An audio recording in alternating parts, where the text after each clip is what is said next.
remember that we are not human beings having a spiritual experience. We need to remind ourselves that we are spiritual beings having a human experience.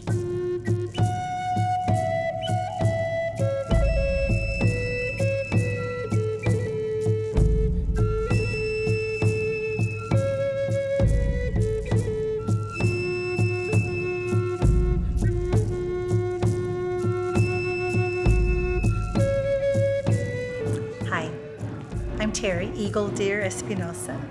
I am Apache and Mestizo.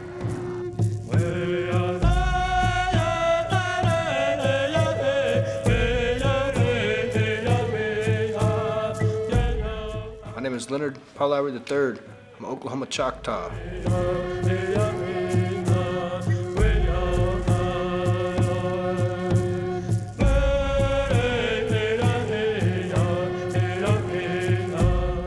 My name's Serena and I'm Lipan Apache.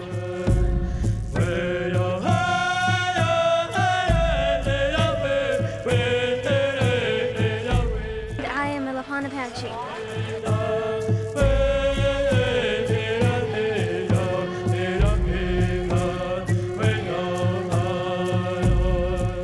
I'm Dakota Little Rains, and I'm from the Lipan Apache tribe.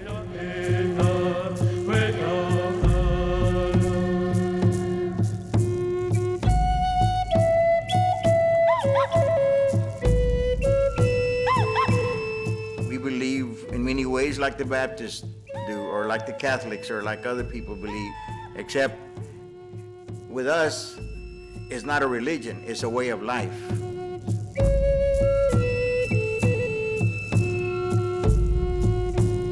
What really matters is that we're all God's creatures and we're all human beings.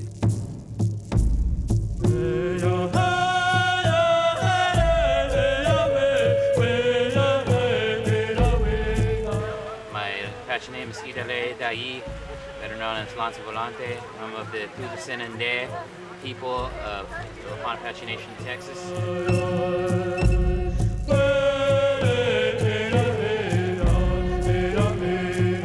And I'm part Cherokee with Tipiwani.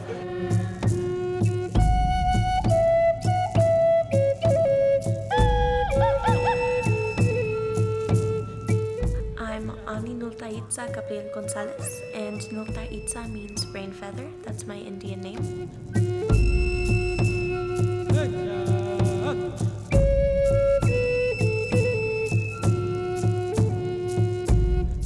My name is Larry Running Turtle Salazar. It's Yacahel Chostil in the Apache language. I am Mescalero Apache and I am Salagi of the Cherokee Nation.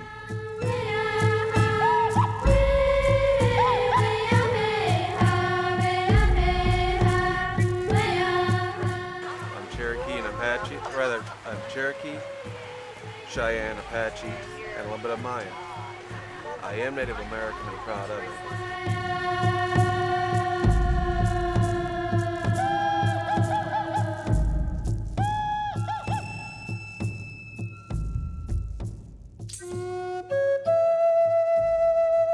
We know it as Turtle Island. You all know it as the United States. It is not definitively known how or when Native American people first settled Turtle Island, the landmass of the present-day United States. However, genetic evidence suggests that people entered the continent in a single migratory wave more than 20,000 years ago. It is widely accepted that these earliest settlers crossed from the Eurasian continent onto the American continent via an ancient land bridge spanning the Bering Straits. It was during the last glacial maximum that more and more of the Earth's water got locked up in glaciers, sea levels began to drop, and the land beneath the Bering Strait became exposed. The land bridge was part of a vast grassland steppe that stretched for hundreds of kilometers into the continents on either side. Crossing the land bridge, this small group of a few thousand expanded into settlement of the Americas. The migration continued until about 10,000 years ago, at the end of the last ice age, when the land bridge became submerged by the rising sea level. You know, anytime you did something good for the protection, for the love, and for the respect of our people, you would be a collector of feathers. And the one that had more feathers was truly the head of the entire nation. And, the Europeans started calling him a chief, or they called them war bonnets, and they weren't war bonnets. They were known as bonnets. Achievement bonnets is what they really were known for. And anytime you went into an Indian reservation and you saw a man wearing his bonnet and it was all the way trailed down all the way to the bottom, I mean, that spoke volumes about him. That meant that he was there to do a lot of stuff for the people. He was not a selfish man. He was held in high hierarchy because he was awarded a lot of feathers. Native Americans, also known as American Indians, are the indigenous peoples of the United States. We now have direct genomic evidence that all Native Americans can be traced back to one source population via a single founding migration event, with all subdivisions taking place thereafter. From that original source, a vast variety of peoples, societies, and cultures subsequently developed. So every time we eat a meal, we need to give thanks. We need to release the spirit of the animal that we're consuming. We need to release the spirit of the plant life that we are consuming as well. Everything is here for a purpose, and everything is here for a reason, and it all has a right to live. Archaeological and linguistic data have enabled scholars to discover some of the migrations within the Americas.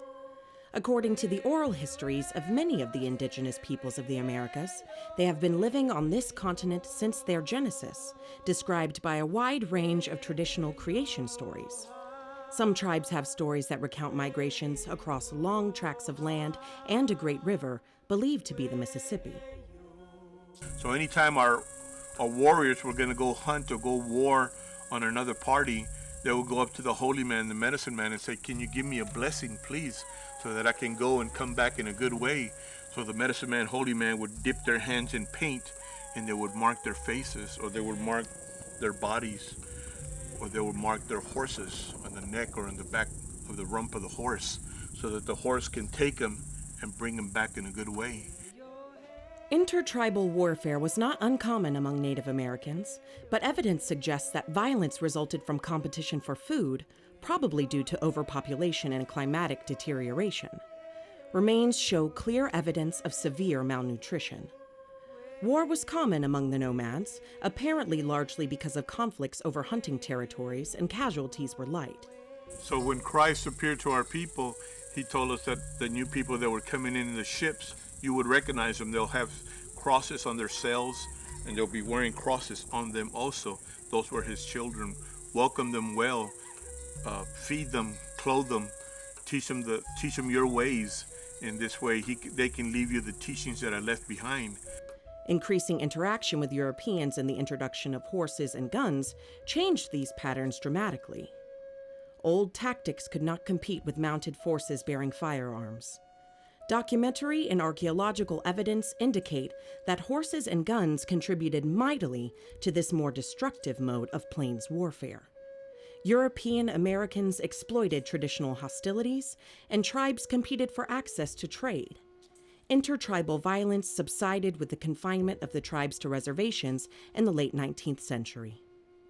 Native Americans were greatly affected by the European colonization of the Americas, which began in 1492 with Christopher Columbus landing on the continent. We saw the crosses on the sails, just like he said, but how are we going to greet these people? They don't know our language. They don't know our signs. Well, let's greet them the way Christ greeted us, and that was by lifting their left hand this way, to show that they didn't have any weapons in their hands, and to show that this was the sign of Christ. Sadly but truly, these people came, when they came, they had a Bible in one hand, but they had a musket and a gun on the other hand. Native Americans suffered enormous fatalities from contact with Europeans. Smallpox epidemics are thought to have caused the greatest loss of life for indigenous populations. The precipitous decline of Native American populations was due to introduced diseases, warfare, and slavery. The consequences were rapid and severe, probably the greatest demographic disaster ever. In many regions, populations fell by 90% or more in the first century after contact with Europeans. Research by some scholars provides population estimates of the pre-contact Americas to be as high as 112 million in 1492, while others estimate the population to have been as low as 8 million. In any case, the native population declined to less than 6 million by 1650. William M. Denevan writes that the discovery of America was followed by possibly the greatest demographic disaster in the history of the world. Today, there are approximately 5 million Native Americans in the United States, 78% of whom live outside reservations. The relationship between man and woman has always been a very interesting topic among Indian people. In a spiritual sense, back in the old days, the woman would stand behind the man when they were in ceremony. But at home, in their home life, the woman is highly regarded, highly respected, because she carries that woman instinct in her that we respect so much about Mother Earth alone. Mother Earth being a woman herself, because she constantly gives creation to us. We have creation songs, we have women honor songs that we sing to praise the women. Man has a personal relationship with the ancestors, with the spirit life. And that is a relationship that he carries alone without his spouse. But as far as man and woman, we are one. We beat with the same heart. After the founding of the United States, many Native American peoples were subjected to warfare, removals, and one-sided treaties. When the United States was created, established Native American tribes were generally considered semi-independent nations, as they generally lived in communities separate from British settlers. Expansion of European American populations to the west after the American Revolution resulted in increasing pressure on Native American lands, warfare between the groups, and rising tensions. In 1830, the U.S. Congress passed the Indian Removal Act, authorizing the government to relocate Native Americans from their homelands within established states to lands west of the Mississippi River, accommodating European American expansion. This resulted in the ethnic cleansing of many tribes, with the brutal, forced marches that have come to be known as the Trail of Tears. We see movie theaters that tell us the wrong ways. They teach us that the Indian was a rough and dirty person, but he wasn't. He was only defending what was his. The federal government signed treaties at a government-to-government level until the Indian Appropriations Act of 1871 ended recognition of independent Native nations and started treating them as domestic dependent nations, subject to federal law. This law did preserve some rights and privileges agreed to under the treaties, including a large degree of tribal sovereignty. For this reason, many, but not all, Native American reservations are still independent of state law, and actions of tribal citizens on these reservations are subject only to tribal courts and federal law.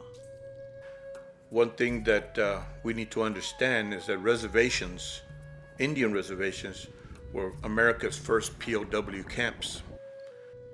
Native Americans carried out resistance against United States incursion in the decades after the end of the Civil War and the completion of the Transcontinental Railroad in a series of Indian wars which were frequent up until the 1890s and continued into the 20th century. Over time, the United States forced a series of treaties and land cessions by the tribes and established reservations for them in many western states. The last name Salazar is a survival last name, and that is a name that our family picked up. And there's many people just like me in the state of Texas. They took on a lot of Hispanic surnames. They did that for a matter of survival.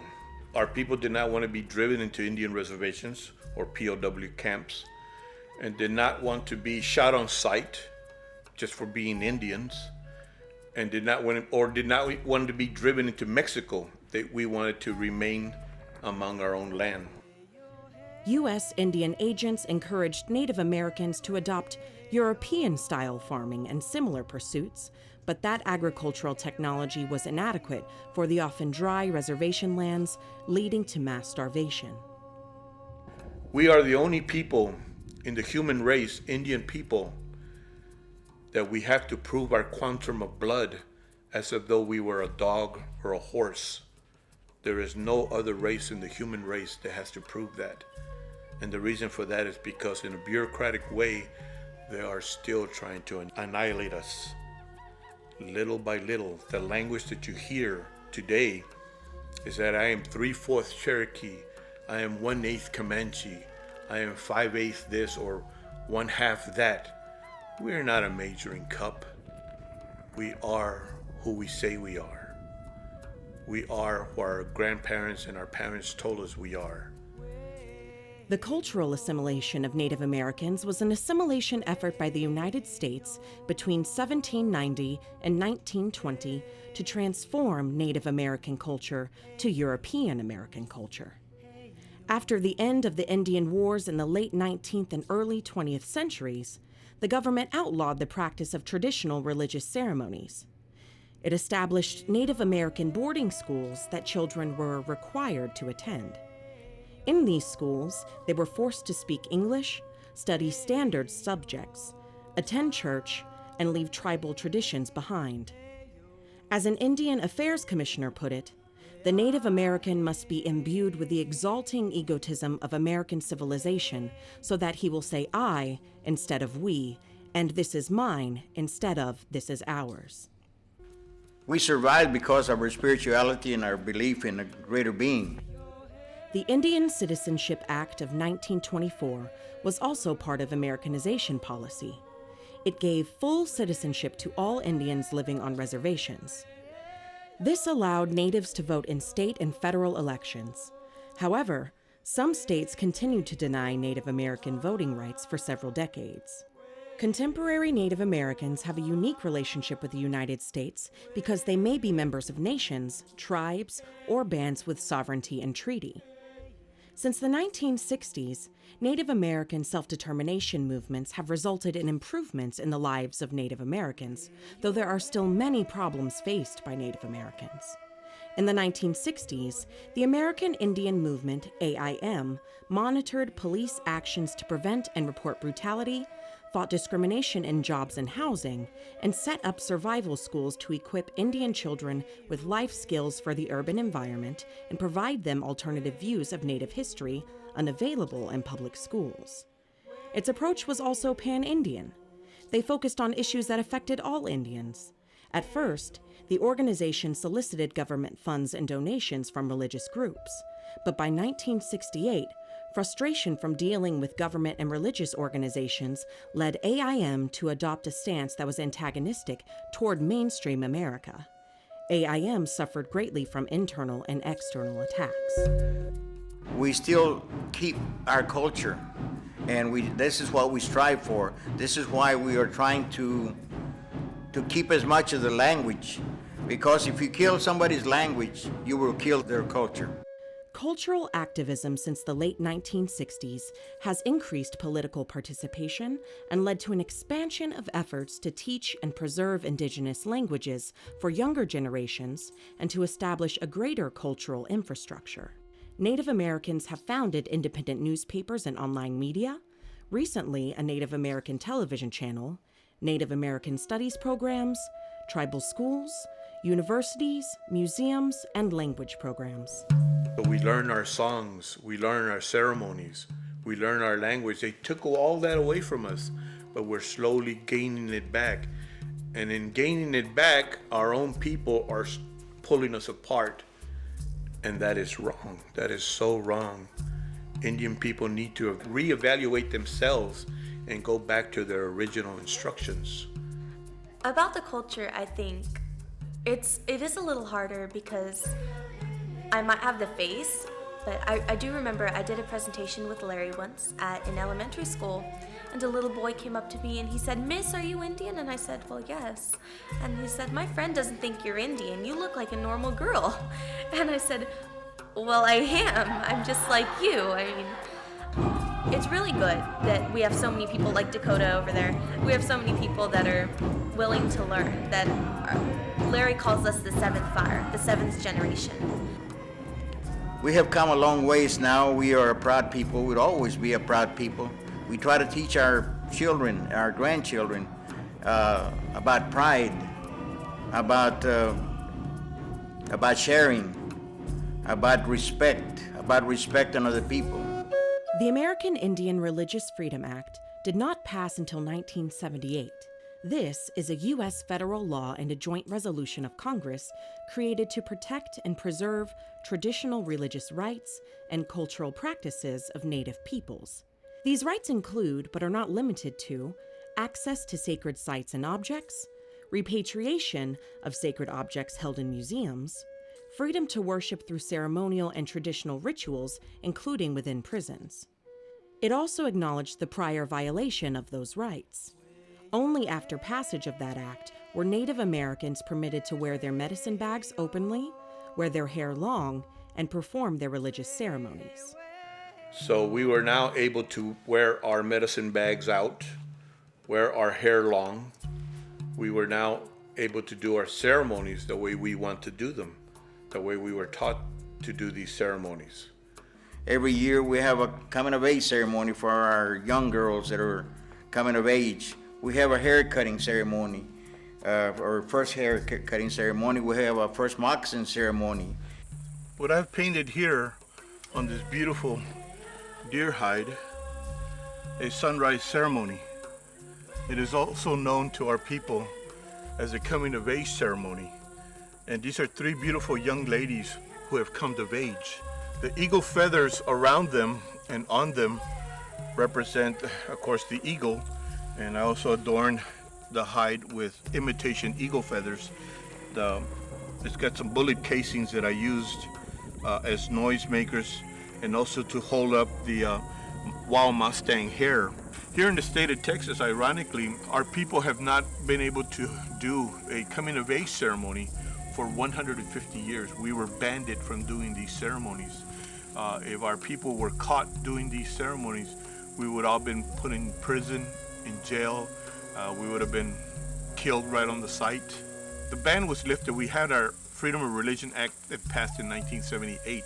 If I would have done these ceremonies in 1977, I could have faced up to 15 years per young lady that I conducted these ceremonies for. We're here at this blessing of the teepee ceremony.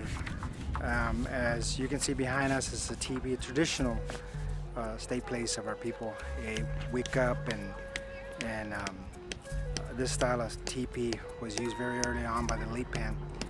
But we're putting up the teepee with our symbols today, and they have the symbols up there of our flag, and we're honoring this gentleman whose teepee we're putting him up so he can have a place to come and meditate and pray and use a place to just to help him relax and to get better and to help him spiritually inside so he can have all this energy focused for him to help him heal. Is some of our beliefs, some of what we stand for, some of our ceremonies, they're sacred. And the only thing I can say, they're sacred because they belong to the Creator. The major criticism of the American Indian Religious Freedom Act was its inability to enforce its provisions, therefore its inability to provide religious freedom without condition. The act served as more of a joint resolution than an actual law. Its failure to protect certain sacred sites proved detrimental to Native American culture and religion as a whole. Several court decisions, particularly related to burial grounds, have, according to tribal elders, confirmed the American Indian Religious Freedom Act as a hollow excess of words. We are a very sacred and a very honorable peoples. We try to live our lives as best as we can, paying respect and living in harmony with nature and other people.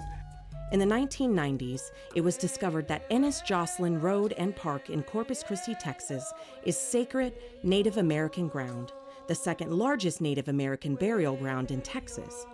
The current generation of Native Americans have worked tirelessly to repatriate the bones of their ancestors, which were confiscated by the state of Texas. They wish to re-enter the disturbed remains on holy ground to pay respect to the dignity of their ancestors in accordance with Native American religious tradition. Each year in January, we have a walk, which is a peaceful walk. And what we're doing, we're drumming, we're praying that, again, that these remains will come back to us so we can put them in the ground. And we are here today for the 7th year in a row to commemorate and to pay respects and honor to our ancestors that have been buried all along underneath our feet here. These are people from many, many years ago, ancient, from many different tribes from all over the southern region of the United States and maybe even further up north. But this is one of the things that we do to pay back for our ancestors that have been desecrated, that have been wronged, that have been disgraced by the removal of the remains and taken apart and spread up all over the United States from museums and universities all over, no telling where. The Great Spirit, Wakatanka, Tunkasla, all the ancestors that are around us to walk with us. We give them thanks for being with us as we march. Yosin is the Apache god that will be with us while we're walking. Big Eagle de Hela will be the spirits of the Apache people that will be walking right next to you. Ahe, he, he. We thank you. I'm here today to honor those that have gone before me, those ancestors that have been stolen from these lands, that have been disturbed in these parts of Corpus, and hopefully that we can bring awareness to Native issues, to Native burial site issues, and hopefully to raise awareness of our existence here in the state of Texas.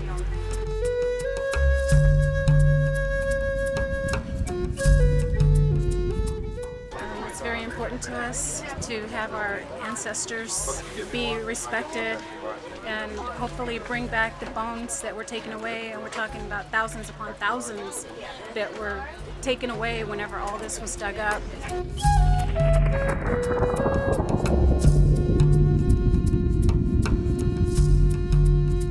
And this is the march that everyone is getting together for the bones that have been spread out through the United States that they have never brought back, and for the respect we're trying to do is get the respect to be able to bring those bones back to be buried in a proper place.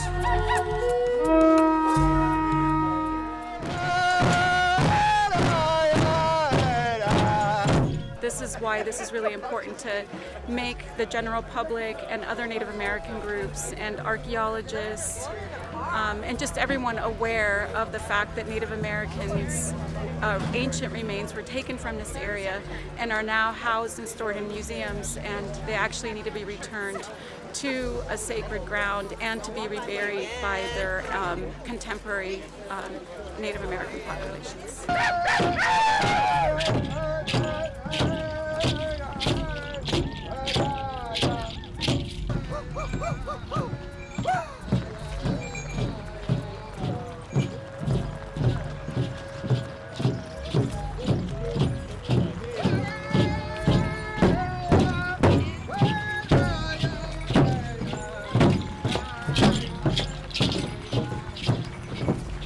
Very rainy day, but it's a very beautiful day, and there's some really wonderful people out here.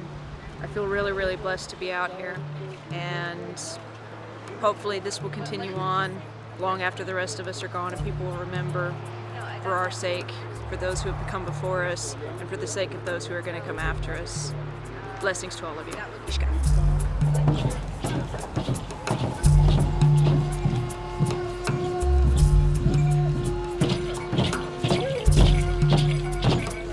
Well, I am here today to honor my ancestors and the fallen that have passed here before myself and my family, and it's a great respect to represent our military entity that's participating in this.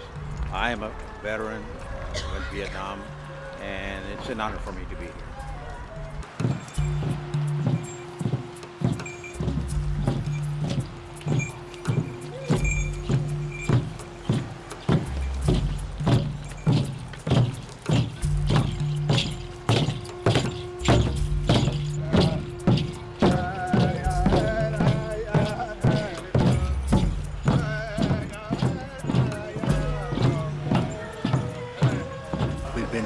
fighting and struggling to rebury our ancestors' bones.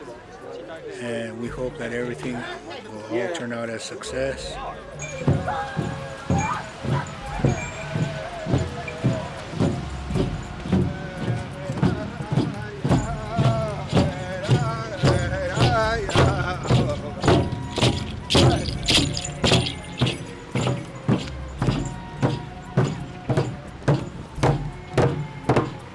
I'm really honored that we can do this walk and be able to represent the people that have been here before.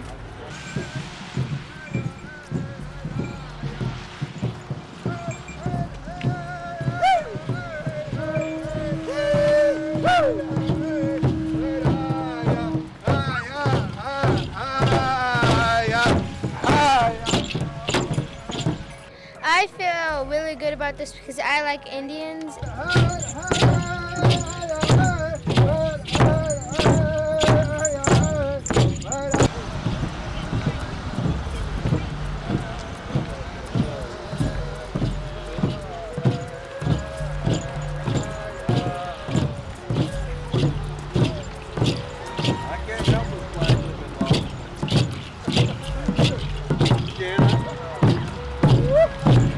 And I'm here today to respect my elders because they found the bones over there where they're marching. So I'm here with my family to respect our tribe.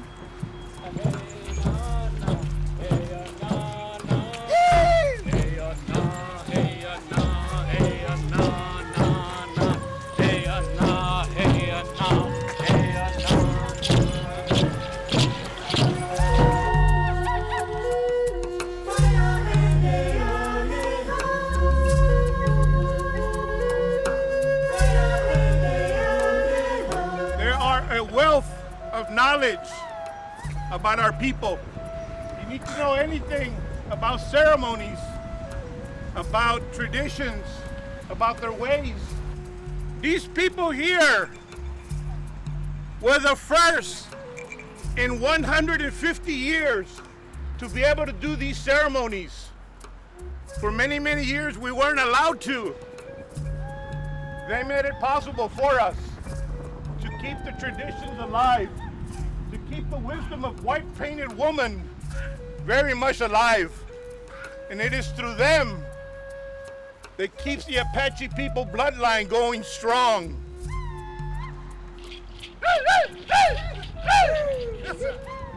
I thank all of y'all for making the sacrifice to be here, especially during the rain. These aren't raindrops that you are feeling, but the tears of our people, of our ancestors.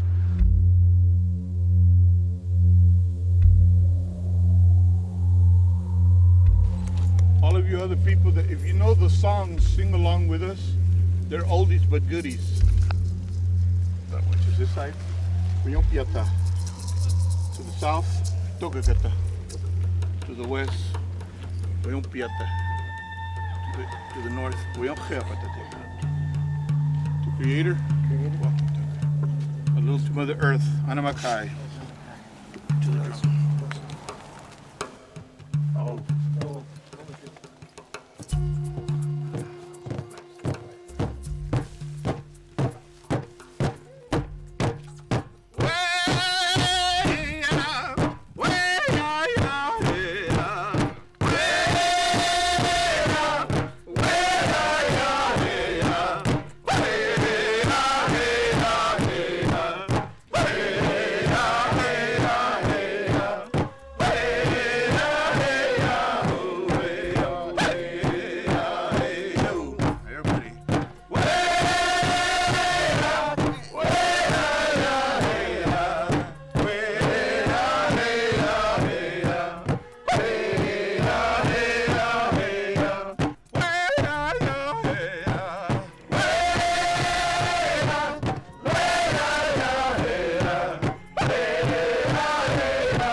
Praise our all our soldiers, especially those soldiers that have died and hadn't come home. We thank them for these moments, free moments that we have here to do this. We thank the Native Americans that fought in the First World War, that were not even recognized as U.S. citizens.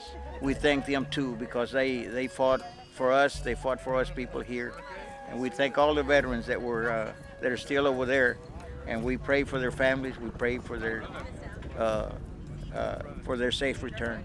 The main objective of the organization is primarily to advance the culture, and we do that in so many ways. We hold drum circles once a week, every Tuesday. We have, of course, our monthly business meeting. We have learning circles, which is we try to bring in people, learned people of the in their field, in their culture, in their tribe, in their nation, to try to give us some insight, because what we're really trying to do is learn from each other, and whatever we can learn from each other is something that along the way when we're existing, we're not only getting to learn from each other, but we're getting to come together as a peoples, as children of one Creator. The school brings in a drum, has drum circles and different types of Azteca dancers. This drum, to me, it's the heartbeat of our nation. And that's what it's all about, is the children, about our generations to come, because they're the ones that have to have that knowledge of our cultural ways in order to keep, this drum beat alive, to keep these ways alive for our future generations. It's amazing to become a part of this circle here. Okay, I also wanted to add that, here at the drumming circle, Larry has gotten us together as a group where we drum to chants and singing, and also he has inspired a lot of people at the drumming, and I've met a lot of friends here, met a lot of Native Americans from different tribes. We're trying to keep our culture, going, and that's very important to us. I learned a lot of prayers, songs, and how to smudge, and I learned a lot of stuff from him, like how to do ceremonies right, and how to give back to Mother Earth. I rather learn from elders than anything else. It's just they have a lot of knowledge, and just really whenever they teach me something, I feel honored and proud of it. When I was really little, I loved to read about the ancient Egyptians and Native Americans, and I thought that was so fascinating, and I told my mom, and she goes, "Oh, well, we are Native American," and I said, "What?" And so we began learning about it, and I'm involved with an organization called Campfire USA. It's kind of like Girl Scouts, a little older, and co-ed. And they had Larry come and present, and he invited us to drum, and that was, 4 or 5 years ago. And since then, we've been very involved with him in this organization. And it was through Rainfeather, my daughter, that I started attending anything Native related, and to see the joy on her, and she, I guess, displays more of the features physically that you would consider Native American, and it's been wonderful to see her grow up. I guess I got her involved about 6, maybe 7 years ago, and since then we've gotten a little more active, and she, I am so proud to say, was one of the first group, one of 7 that did go through the coming of age ceremony here 3 years ago. It was the first coming of age ceremony for the young maidens, Lipan Apache style, that had been done in over 150 years. And I'm so thankful to Elder Carrillo and to Larry Running Turtle for inviting us and for teaching us more about the ways and helping prepare her. And so she got to do that. And that's something she's going to have always, and I'm really proud of her. And I'm happy that even though I might be one of those that kind of blossomed a little bit late, I'm happy to be part of the culture, and just try to continue and teach others. And now when people ask me, well, are you Indian? Are you Native American? I say, yes, I am. And before I was like, well, I'm kind of still learning, you know, and I am still learning, but I think that's what it's about.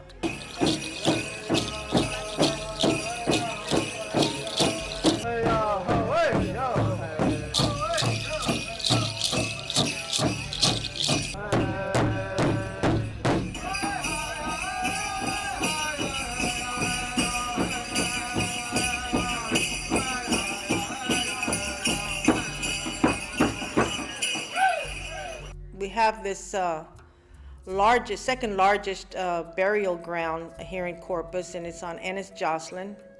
And we're planning on putting up a monument.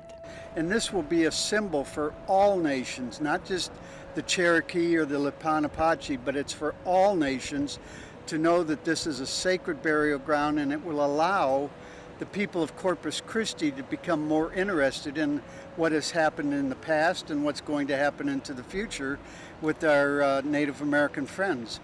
And I think that Larry has taken this on so that he can pass on his culture to the people of Corpus Christi, something that has not been done in the past. And I think it's a wonderful idea. I'm 100% behind it. And this is another reason why I joined his group, was to help in this foundation to get this going and to spread the word that the American Indian is here and he needs to be represented just like anybody else in our culture. We are no different than anybody else. Just because he's called redskin and I'm white doesn't make us any different. We are the same in God's eyes. I'm on the board of the Progressive Center, and we support this Native American organization in their effort to get a monument out here on Oso Bay. My name is Pat Suter, and I am the honorary recipient of the city's dedication of this land as a park in honor of my husband and myself, my late husband, Dr. Hans A. Suter, and myself. The park was created in 1987. Now, as far as the Indian Federation is concerned, and the placement of a memorial statue here to the early residents of this area, I was delighted to have them locate their proposed statue in this area of the park, the south end of the Suter Refuge. The head of the Indian Federation here and I discussed the placement of a monument in the Suter Refuge, and this site on the edge of Ennis Joslyn was chosen as the best place to put it for the beauty of the city, the traffic going by, and to emphasize that this whole area was used by the first Americans before Europeans ever came to the U.S. Larry Running Turtle, who's head of the Indian Federation, and I went to the park department, discussed the location of the statue when we can get the money for it, and they agreed.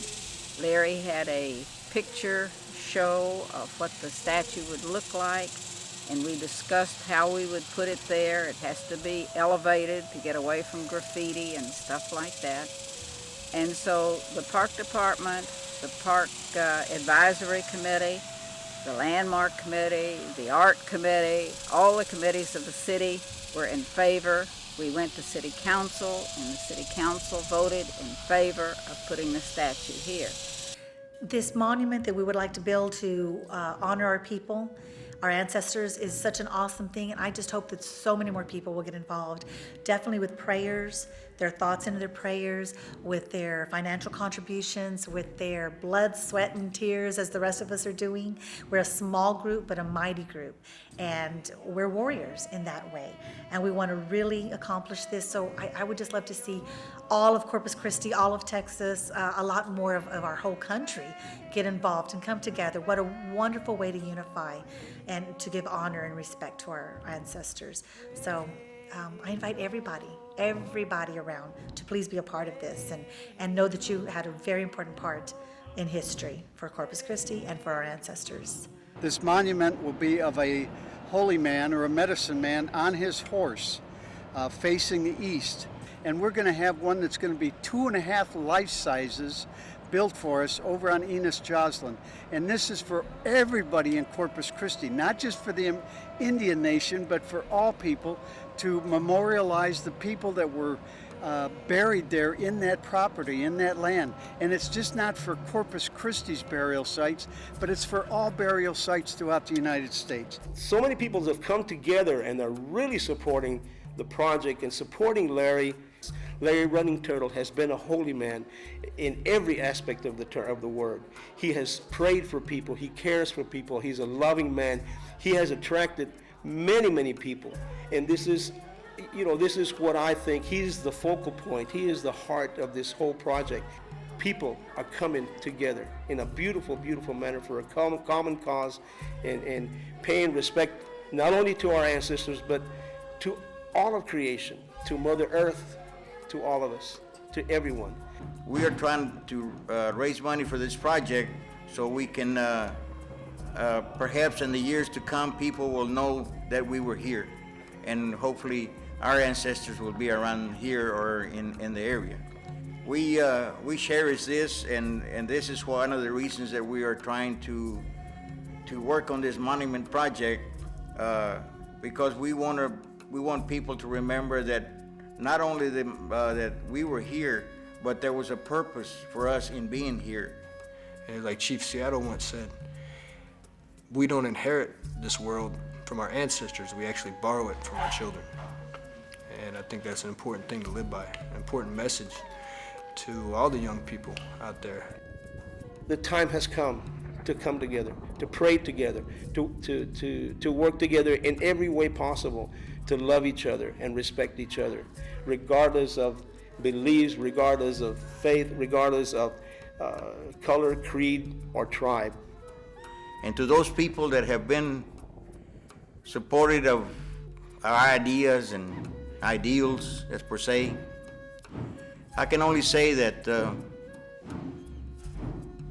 Gojo Dulekle.